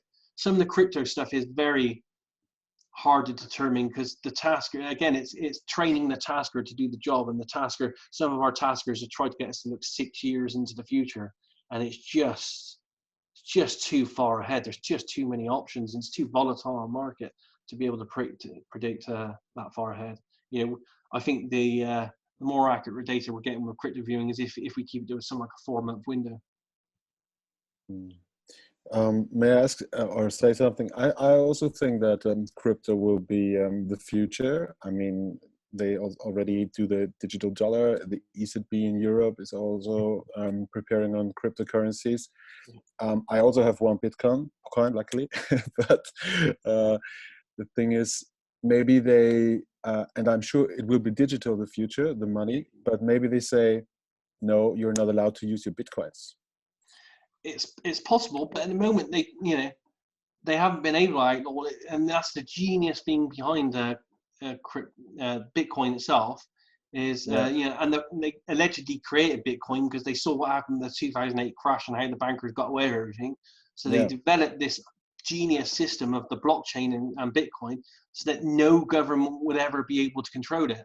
But the thing is, the crypto market is so there's no money inside of it. I mean, it's so it's compared to other companies like Apple or whatever, they are much more worth than the whole crypto market. So it's early days though, where anyone that's looking at cryptos right now, it's I've been I mean it can be influenced, it can be oh, that's absolutely, why yeah. there are pumps and dumps every time with the whales and all this stuff. I have no doubt that at this moment in time, the crypto market is heavily manipulated. Yeah, exactly. And that's hard to understand. But as I said to people, we're not even on the crest of the wave. We're so far before the wave at this stage with cryptos that because there are lots of people. We talk to a lot of people that are into buying the cryptocurrencies, and I keep trying to tone them down because they're like, oh, when I want to sell tomorrow, I want to do this within a year. And I keep telling them the technology is so new, it's so advanced, and people the interface isn't there yet. It needs at least another decade. You need to think of this as a real long-term investment. Yeah, exactly. And some people get too enthusiastic. But I say to people, hold down. I don't expect to cash my Bitcoin in for at least if I'm still alive, then at least another decade. Yeah. Okay. But it's interesting stuff, and you guys should maybe look at. I mean, just this week alone, I just saw that when they were talking about getting this 2.2 trillion, they're also talking about the U.S. government releasing its own digital currency as well. Yeah, they said that the Democrats brought it in. And on top of all this as well, with all this stuff that's happened with the virus, literally this last week, I've been going out for my daily walk each day. I do 5 miles a day, and I'm at the moment, even though we're in lockdown, I'm allowed to do an hour's walk a day. So I try to combine that with topping up my supplies and getting a little bit of shopping.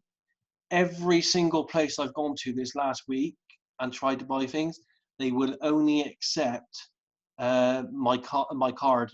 No one will accept cash at the moment. It's the same here in Austria. No one wants to touch it because of the virus or anything like that. Because it stays for a while on paper and metal. So we're already moving to an age now where most of us are using digital payments most of the time anyway. Yeah, that's true. I can report they're still taking cash here, but when I went to the post office, the guy had a mask on, and he didn't seem all that friendly. I mean, I went to pick up a box or something, but I don't know, man. It's just crazy times, but we're just gonna have to hang in there and get through it, I guess. I don't know. I mean, I'm sorry, I'm from Arkansas, originally live in North Carolina, so I'm kind of the redneck on the conference call, but I sure like you guys a lot. We're gonna get through it. We just gotta toughen it up. Yeah. But I'm telling you what, the big thing, they made a big deal here about Venezuela, how horrible their government is. Can't put toilet paper on the shelves. Well, you don't hear that anymore here. There's no toilet paper in any store. It's all sold out, hoarded up or something. It's ridiculous. It's a crazy one. Yeah, in the UK here, that was the first thing that went was toilet paper. We were like, why? And what I didn't understand was why people in the UK here, they were buying huge amounts of bottles of water. And I was like, why? The water's not going to go off. Well, I'm going to tell you this. I had a friend of mine call me and say, hey, Bill, we need to buy some more weed. That's going to drop next. I mean, that's a funny joke or something. I don't want you. I mean, look, man, I want y'all to laugh that we can't be beat down and just, I'll nail the doors shut. We can't live or whatever. We got to get through this. We need to laugh and try to get through it. Yeah. I'm sorry. I mean, I don't mean to make light of I totally all agree. the suffering and everything. And to be honest, although it's hard, the lockdown is what's needed. It's been proved to work before, and it seems to be working a little bit.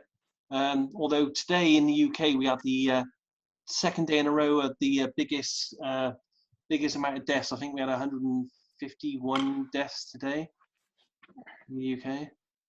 So that's it's gone up from yesterday. I think it was 100 and something yesterday, 151 today. So it's still going up. But eventually, I think we'll get there. It's a strange time. And the weird thing for us, especially with the crypto viewing teams, I spoke to them last night. we saw something coming months ago, but we just couldn't work out what it is. But to actually see it coming and then to have to sit through it, and I'm sitting through it now, and I'm thinking, is some of the other stuff that I've seen in my RV data, and some of the stuff I've seen is quite bad. I'm thinking to myself, is that going to come true?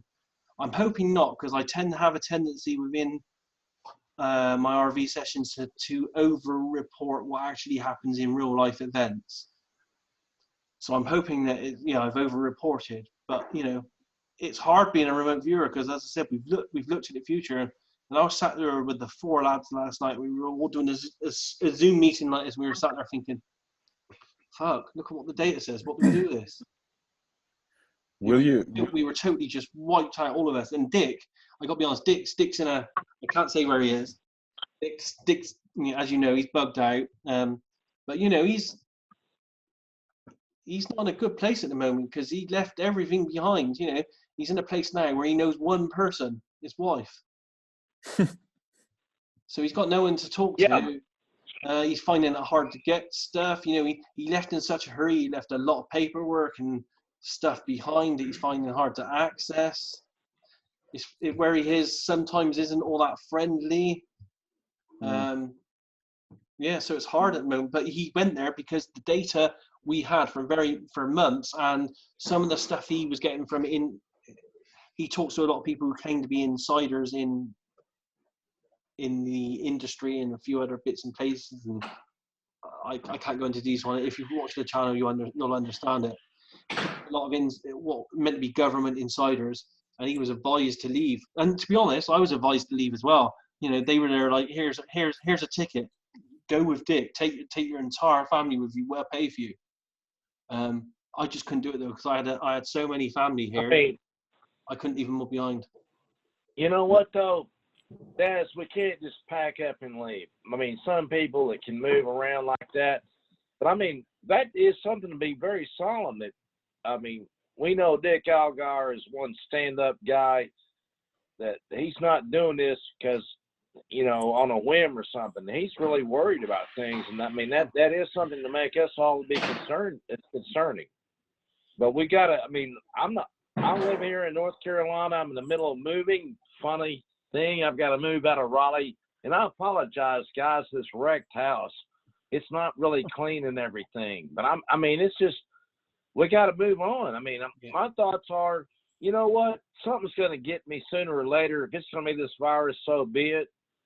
I'm not really scared. I don't want to go take unnecessary risks, but I'm not going to nail the doors shut on my house and just stay in my house either. I think we all just need to just,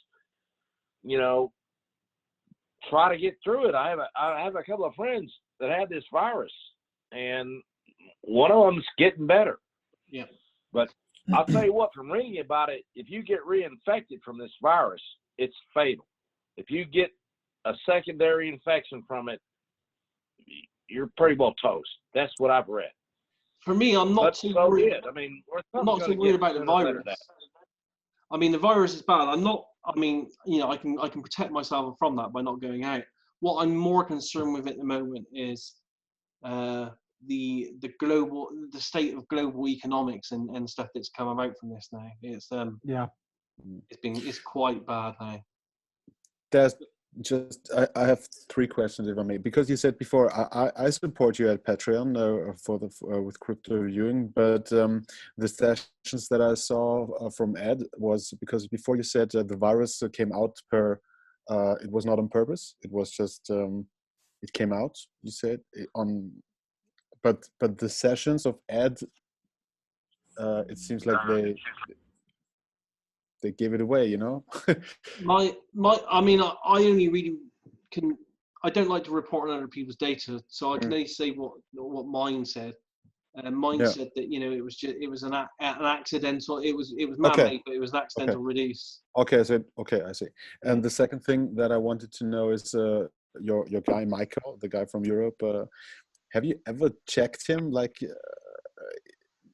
Because for me, I sit there and I watch him and I hear many things, of course, that I read also in some crypto forum and all this stuff.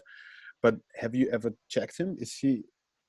I know a bit about his background, and I've had quite a few long conversations with him.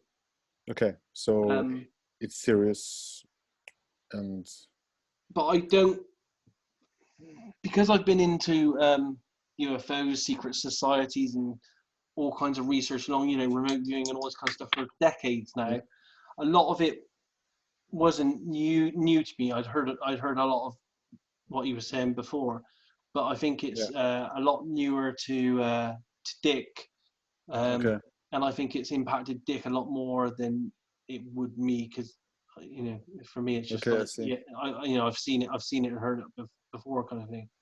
And also, I mean, I understand Dick, because he said in his video that he left Hawaii because it's a stone, and they don't have their own food and all this stuff. They have to import everything. Yeah. I understand this, but for me, for example, I am from Vienna in Austria. You're in London, I guess, right? So no, I'm in the south west place called Bath, near Bristol. okay, Bath. Okay, I see.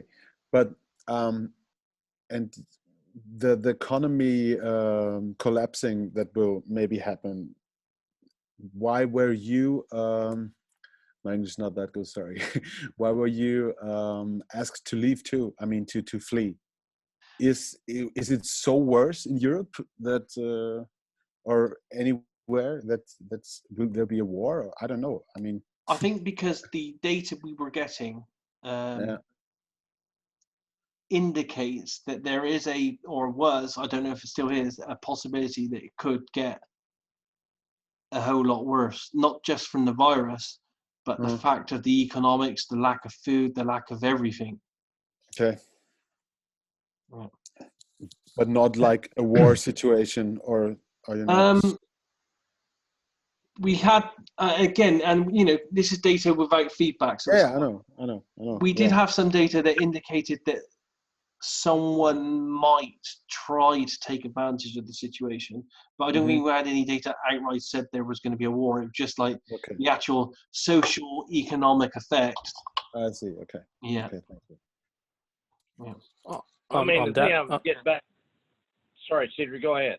all right, thanks. On that note, do you think there, from your experience, that there is one fixed potential future, or there are possible futures with an S in plural?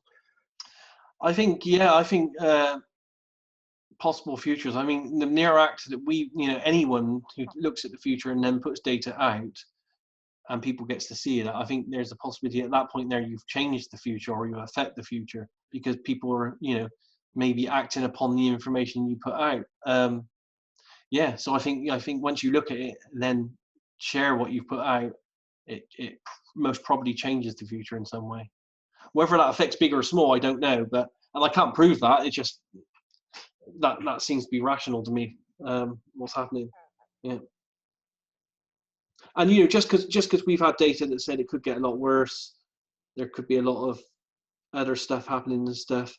As I said, I have a tendency in some of my predictive future-based remote viewing other events to have over dramatized what's happened. So I've tended now to look back on it. So if I say that there's going to be 1,000 people are going to die, blah blah blah, in my own analysis, and I can look back and say, okay, I said 1,000 people will die. That means there will probably be an event where 10 people die. Because some reason my mind during RV goes into ultra dramatic mode, goes, oh my god, this is the end of the world, kind of thing. So that's how I tend to look at things. I peel back my level of expectancy of what my data is indicating to a more a more safer level. Yes. Getting back to CRV and remote viewing for just a little bit.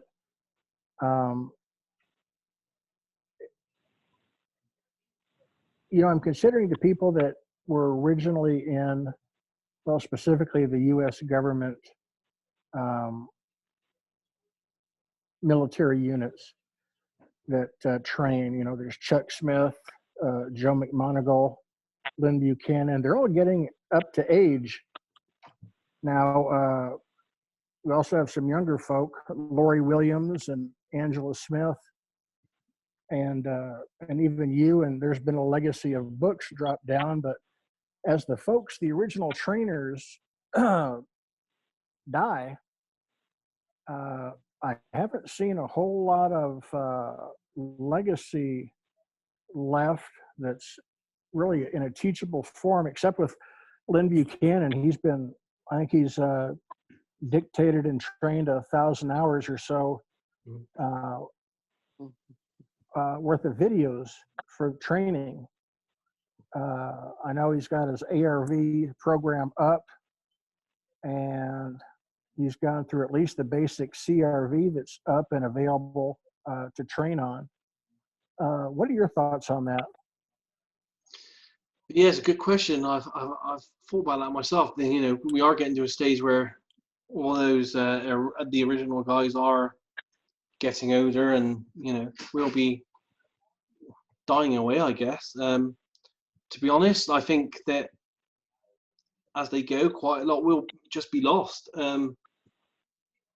It's a hard situation to be in, because you know, we can make as many videos as we want, but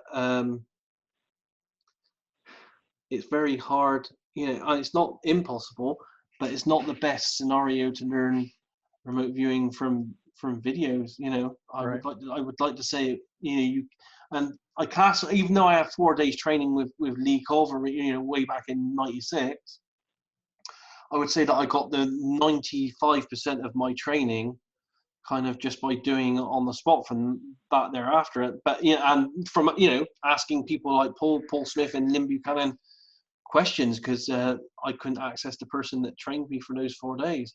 So it's a hard one, but I think we're going to lose. Yeah, I think we're essentially going to lose a lot. You know, remote viewing may be a dying, I'm afraid to say, a dying art. You know, 'cause, you know, I'm not getting any younger myself. I'm 50 in a week's time. Yeah, I don't know where it's going to go.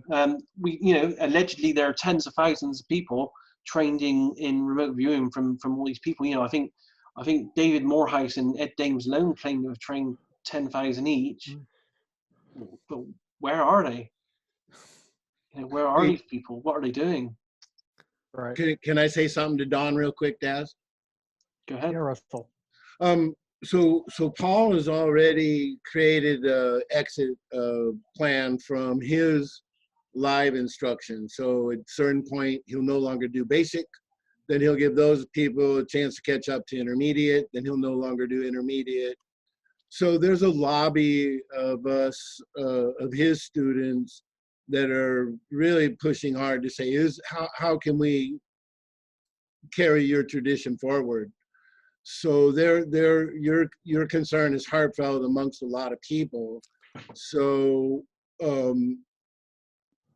just know that there are efforts, and in the same way where Paul, like when he teaches us live, he teaches us precisely the way that Ingo taught him. Even with, we have to use a certain color of paper for notes, certain color of paper for essay, certain color of paper for a daily report. So he even took these little nuances of Ingo and he preserves them. And so there's a group of us, and some of them are his A+ students. That doesn't include me at this time, but he's got some good folks. I told him I will do everything humanly possible to carry his tradition forward. So your concern is heartfelt, and there are people trying to do what you hope. Yeah, thank you, Russell. Mm-hmm. So Dermot here, about Farsight then, with the young people and the sexy videos kind of presentation mode that they use. I mean, that doesn't seem to be going down well. I see a lot of face palms when I'm after saying that. So. As you know, I worked with Farsight for quite a few years. I have great respect for Courtney. He's a fantastic person. He's very keyed in. He's very enthusiastic for remote viewing. At the same time, I don't. It's probably no secret to anyone. Every time I did a project for Courtney, I went back to him and said, "Look, you know, these are the mistakes that were made. Can we really tighten it up for the next one? Can we change how you're doing it? Can we change how you're presenting it? Do this, that, and the other. Every time I suggest that, and Dick also did the same. We made loads of suggestions time after time, year after year. Nothing was ever taken on. Courtney is he does things how he wants to do things, no matter what you say. Although, and I still do have the greatest respect for him. And it got to a stage where he wanted to start. He said, "I see my demographic as being on YouTube. I feel we need to reach a younger audience. So I want to go down this route." And when he did the first couple of videos and introduced girls, me and Dick were like, "Whoa, what's going on? This is not the image we want for remote viewing." And we were basically told that we were owed bald white guys and people weren't interested anymore. So once being told that, I kind of thought it's time to move on to something else, really. And I wish him all the best in it, but it's just not for me or not where I want to be. And to be honest as well, when I still worked for him until recently, and then he did a video where he was actually caught, or someone was caught cheating on video by giving one of the girls the words to say. And at that point, when he put out a statement of what he was actually doing and said he wasn't cheating, I then said to him, "Courtney, I can't work with you anymore because I don't believe what you've just said." I still respect the guy, but it's not my approach. And as I said, we were told that we were too old and too white for where he wanted to go anyway. So we just need to put hair on everybody and make us look young. Use computers to make us all take 20 years off everyone. And then What do you think about that, Simon? Hair on everybody's head? That's why I wear a hat. There's something going on here, guys. There's a lot of lack of hair generally. Yep. Grin Spigot put up a post just now, and he was asking a question. Every teacher has different methods. Can you tell whether Lee Culver was closer to one or the other? The guy that trained me, he's on about there, Lee Culver. What he trained me in was what's known today as the Ingo and military CRV methods. And as I said, it was strange because it was years before. It was like 2 years before the manual or anything was out in public, and he definitely wasn't part of the Stargate unit. So I have no way to find out how he got the information, where he got the manual from, or anything. But it was definitely the military CRV that he taught. To answer that question. May I ask another question for I'm sorry, Daz. This is Grin Spigot. I'm trying to put my kids to bed, which makes it a little hard to talk. But what I really meant was there are differences even within CRV, and there's a difference with Lynn and Paul and how they teach ideogram, and there's a difference with how David Morehouse teaches ideogram. Some people have ideogram A and ideogram B, ideogram A, B, C. I was wondering if you can remember from back then if there were any of those little quirks, or I was calling it a shibboleth, that might distinguish what school he came from or where he sort of fit in the timeline for RV. It was I would say it was 95% copy or of the Ingo military way of doing things, other than I believe, and I'm trying to remember back now to what my manual was like that I got. Other than there were the ideogram process was a bit more like the Lynn Buchanan approach, whereas you created your own library, so they had shapes, whereas the Paul Smith, possibly Ingo approach, I have debates about this with him, is meant to be a bit more of a just a squiggle random kind of thing. It said the shape of it doesn't represent exactly what it is. So that was the only change I think was different with the ideogram approach. Other than that, it was pretty much hardcore, hardcore military CRV style. I've noted with yours, Thank you, sir. Sometimes yours gets to be like a modern art. The thing is, and everyone needs to understand this. I mean, CRV in any method is fantastic out of the box. It's good as a grounding method. Yeah. But like any kind of martial art as well that you learn, over a period of time, your martial art has to adapt with you as a person, and I think the RV process does as well.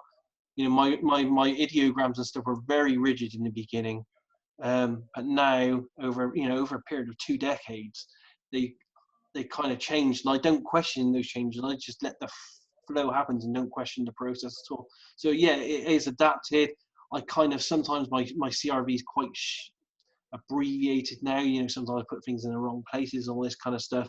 But instead of hardcore getting myself to follow, you know, go back and be rigid on the structure, I just allow it to go with the flow, because that's the way it's adapted or mutated with me as a person now, I think. And it's a bit like, I think Bruce Lee, the famous martial artist, had a quote. He said, you know, you have to be like water and be softer in your approach to things, let things happen. If you're too solid in your approach, then you'll snap instead of bending with it.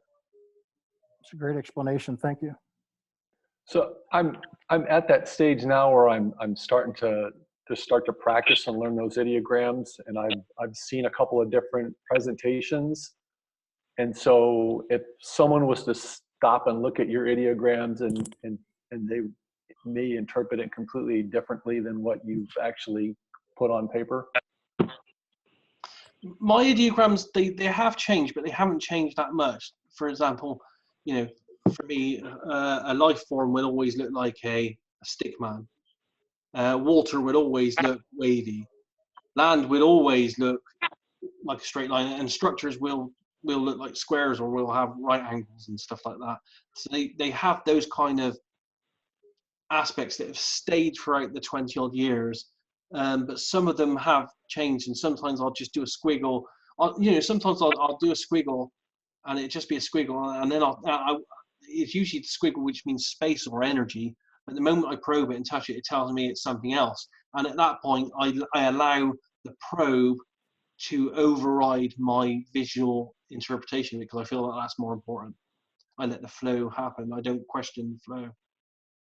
But my ideograms are kind of stayed the same, but I say they stayed the same, but they have mutated in a natural approach at the same time. But there's still some semblance of what they originally were. And I started off training with, and I literally did ideogram drills with, you know, land, water, life, energy, space, structures, natural structures. So I had all those, and we used to do drills where you just get people to randomly say them over and over for half an hour. You used to quickly just mark it out on a sheet of paper and until it became muscle memory. Oh, Daz, I forgot to mention YouTube. Ed has, if a person was to not know anything but wanted to find out about the remote viewing CRV, Ed Reardon has a fantastic collection from, you know, number 1 to whatever he is now, 200, where he goes through from the beginning to where he is now and beyond. So it's been great. Yeah, he's a great viewer, great asset. Well, I think we should probably wrap this up in a minute, because it's been 2.25 hours. But you know, it's been great. And if you guys, you know, and the rest of the people want to do this on a regular basis, especially as we're in lockdown, we can do one of these every week or so. If you guys, you know, want to talk, chat about anything, we can set. You know, we can do anything you guys want to do. We can have an RV book club if you want to all read the same book by one of the luminaries and then discuss it. Whatever you guys want to do, really. I'm here to, you know, help you guys develop in some kind of community basis. We're all in this together. No one knows more than anyone else. You know, just because I'm leading the talks and stuff today doesn't mean that I'm any better than anyone else. We're all on this journey of learning things.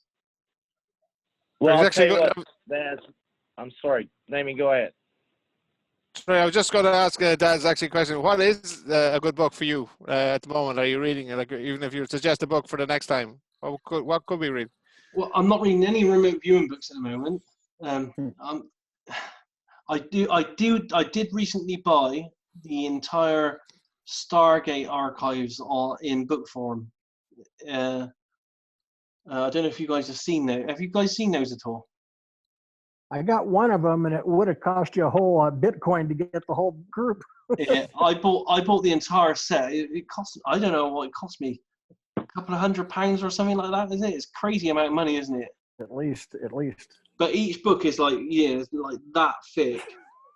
I have those that need to reading. I've read all the. To be honest, I've read all the documents before, because I've had them on CD from the CIA for well over a decade now, and I've read them all in the past anyway. it's just nicer to see them in printed form rather than on a screen, to be honest. Yeah. So I got those to read, but RV books, I'm not reading any at the moment, to be honest. I got Kindle and I'm reading a book on colonization of some kind of fictional colonization of Mars type thing. I'm greatly into sci-fi and to be honest, before what's happening right now, I was heavily into apocalyptical type books, zombie virus stories, but I'm off those at the moment. It's a bit too close to home at the moment, that is. Yeah. But there's a great list of RV books on my website, and they're all fantastic. I mean, Penetration is just mind blowing by Ingo Swann. Anything by Ingo's pretty mind blowing. In fact, there's two. I haven't got them here. I just put them downstairs. But I got two pre-distribution books that aren't out yet, that are coming out by Ingo very soon, that I helped his estate do the covers and bits and pieces on. They should be really good. They're coming out very soon. One of them's two books in one. Yeah, they were unfinished manuscripts that were in Ingo's archives that have just been published, and that's a really interesting book, that one. So anything by Ingo is good. Paul Smith's book's fantastic as well. About the program, but the book that really got me into remote viewing is David Morehouse's Psychic Warrior book. Yeah, although there are a lot of embellishments in that book, it's still an absolutely stunning read. Yeah, I recommend that to everyone reading. I have it and I haven't read it, so thank you. It is a good book. It was one of the first mass-produced remote viewing books out there, and because him and Ed Danes, because it was a project that him and Ed Danes started together, they were going to do a joint book together. It's essentially part of the reason why the Stargate project became public, because they were starting to. That's a good book as well, Reading the Enemy's Mind, because David Morales was putting this book out there. It's one of the reasons that made the CIA expose the project and let the world know about it. So, got a question for you, Daz, and the crew out there. That here's Bill. He's a layman type guy. He tries to tell funny jokes. He's got plenty of ammunition. It's going to hurt my back to carry it all out of this house I used to live in. So I just want to know if you guys want guys like me around. Kind of, I mean, I've been talking to some friends of mine. We don't know. We're not our viewers and everything, but we respect the work y'all are doing. We just want to get smarter about it. And I don't know, just what do y'all think? Is it okay to have layman people around, or what do y'all think? Of course it is. Yeah, we're all at different levels of learning. Well, I want to say something about this. I live in North Carolina. If you guys are over here, you can hang out with me. We'll have a good time. We'll go and buy dudes tomorrow. We'll drink some beer, eat some good barbecue. I want y'all to know that, man. We want a friendly. You have to wait a while though, because I'm only allowed to leave the house for an hour a day at the moment. Where are you at there? Come over here. We want to get past this scare thing. We're going to get through this thing. It's a big deal, in my opinion, for the big, powerful people to crunch us, get all the money or whatever. My thing about them, let's think about this on a note. How much money do you really need? They seem to need a lot more than they really need. That's what I would say. I love you guys, and I want y'all to know I think the world of you. Oh, thanks. Yeah, and it's great. It's been a great evening, great sharing and listening to what you guys got to say and sharing with us. And yeah, let's as I said, let's do more of this. Yes. I'm not doing more. I'm not doing much at the moment anyway. I can't literally go anywhere for weeks. To be honest, they told us 3 weeks, but I expect it to be 12. To be honest. No, we got a message. We got a message came out right now tonight that all services in North Carolina have been shut down. Yeah. Essential services. What does that mean? Don't really know. Yeah. Yeah, I think it's going to go on for a while yet. But as I said, if you want to do another one of these next week, I'm up for it. If you want to wait a week and do something, or even if you want to set topics, as I said, book clubs, any questions, we can you know, through the Facebook remote viewing board, we can pre-ask the questions that we want to talk about, and anyone can join in. It's, you know, it's there for everyone. Well, Dad, here's the deal, man. You're just a good stand-up guy, and if you think there's a session needed, you call it. I think I can speak for everyone else. If you think we need to do it, you call. You make the call. You're the boss, buddy. I'm happy to do anything, because, as I said, we're all, you know, well, a lot of us are in isolation at the moment. It's pretty depressing, isn't it? And, you know, it's hard to get enthusiasm. So if it helps to just share and vent, then let's just do it. Yeah, I would totally be up for a weekly deal. One other thing, when you guys asked about books, I went upstairs and got this real quick. This book probably is the best out-of-body book. This is Dr. Janet Mitchell, who trained Ingo prior to SRI. So at the 2018 IRVA, I got to meet her, spend some time with her. It was very touching at the end how Puthoff came up after she was done giving her talk, and thanked her for preparing Ingo and making what happened at SRI possible. She's a wonderful woman, but she gives some little hints in here about how she and Ingo trained leading up to that first moment where they had confirmed out-of-body perception. So if anybody's interested in an obscure book, I think it's like $3 or $4 on Amazon. It's, you know, it's a short read, but there's some really interesting history and some insights about OBE that I don't think I've really seen anywhere else. So if anybody's interested in an obscure book, try this one. Thank you. Thanks. Thank you. And then last thing for me, Amadeus, I sent you a friend request on Facebook. I already accepted it. Thank you. Okay, and so if you ever want to talk about that topic again sometime, let me know. Okay, perfect. Well, Thank you guys, very much. here's the main thing is we got to look after each other. Don't take care of each other. Think about people. Be careful. Absolutely. Yeah.